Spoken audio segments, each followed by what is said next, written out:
So, today we're going to start the book Wooden Leg, a warrior who fought Custer. Now, there's something I think you should know. It can be very hazardous to look through another culture's history wearing the spectacles that we use to see our culture. One of the first times I recall studying Native American history, and I ran across the name Man Afraid of Horses. And I thought, wow, what a horrible Indian name to have. You know, people have hunts the enemy and rain in its face and conquering bear and crazy horse. And then for your name to be Man Afraid of Horses, man, what a short stick he got, I thought. Years later, and when I say years, maybe 10, maybe 12 years later, I saw Sitting Bull's grandson speaking, talking about just their culture in general, really. And Man Afraid of Horses came up. Now, I don't think I was probably the only one who thought that this man was afraid of horses when they saw his name. I would hope not, but I have no facts to back that up. But anyways, his name really meant man, when they see his horses, they are afraid of the rider. So literally his name meant, oh shit, look at that horse. That's old boy's horse. We better get the hell out of here. And you know what? I don't know if they come with any cooler names than that. So I'm going to read everything up into chapter 1. There's a little bit of reading.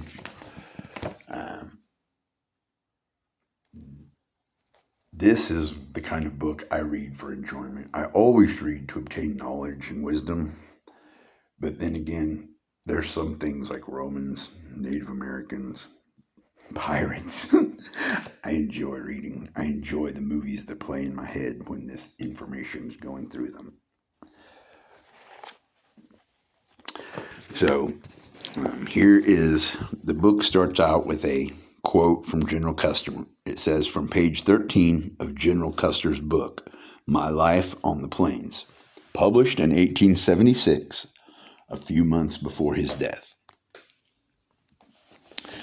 I often think that if I were an Indian, I would greatly prefer to cast my lot among those of my people who adhered to the free, open plains rather than submit to the confined limits of a reservation, there to be the recipient of the blessed benefits of civilization, with its vices thrown in without stint or measure. So even the man that went to hunt down the free Indians thought that he would rather be a free Indian than the alternative. And here is the author's statement from Thomas Marquet, MD. We'll read this first. I think I have a little info on him, but the Indian story of Custer's last battle has never been told, except in a few fragmentary interviews that have been distorted into extravagant fiction. There were no white men survivors of that most thrilling of American frontier tragedies, so the veteran hostile Red Warriors have exclusive possession of the key to the mystery as to how it happened. The present author, 61 years old and a resident of Montana throughout the past 41 years, decided in 1922 to apply himself at probing into this matter. He served a few months as agency physician for the Northern Cheyennes, a tribe allied with the Sioux in the annihilation of Custer. Since then, the investigator has been in close association with these Indians. He has learned the old-time Plains Indian sign talk to a degree enabling him to dispense with interpreters, except in rare instances.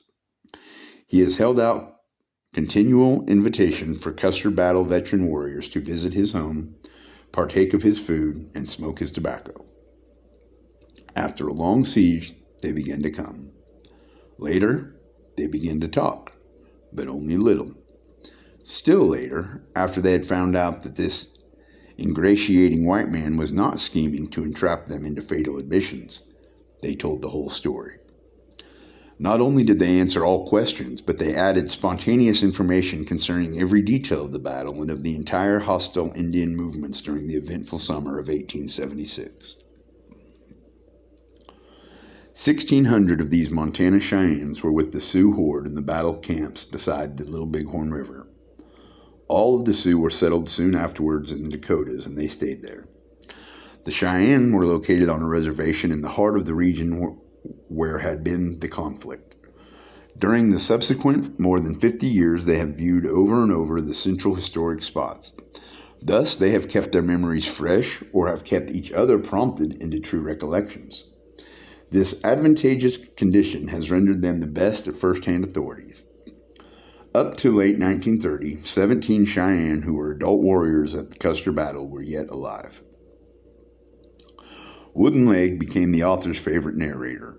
It seemed that his lifetime biography should surround his special battle story so that readers might learn what kind of people were the hostile Indians of that day. Hour after hour, on scores of different occasions in recent years, the elderly white man doctor has sat enthralled by the well-connected and vivid sign-talk recountings of this companion so congenial. Wooden Leg's gestures often were supplemented by his dainty pencil drawings and by his sketched map papers, now treasured as precious documents. A few stray English words from his extremely scant vocabulary of them were besprinkled through the effort at full expression. The principal storyteller's statement of essential facts has been amalgamated with those of his fellow tribesmen who fought as companions with him. Groups of them, with him as the leader, took the author many times into assemblage. Thus, all points of importance have been checked and corroborated or corrected.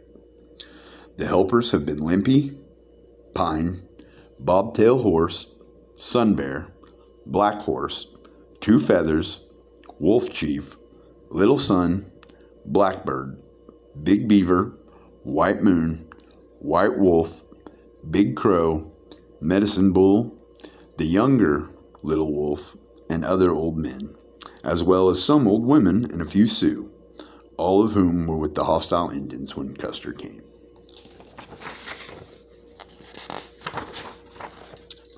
Alright, that looks like all of my preface. I'm going to stop this and start on chapter 1. Hope I see you there.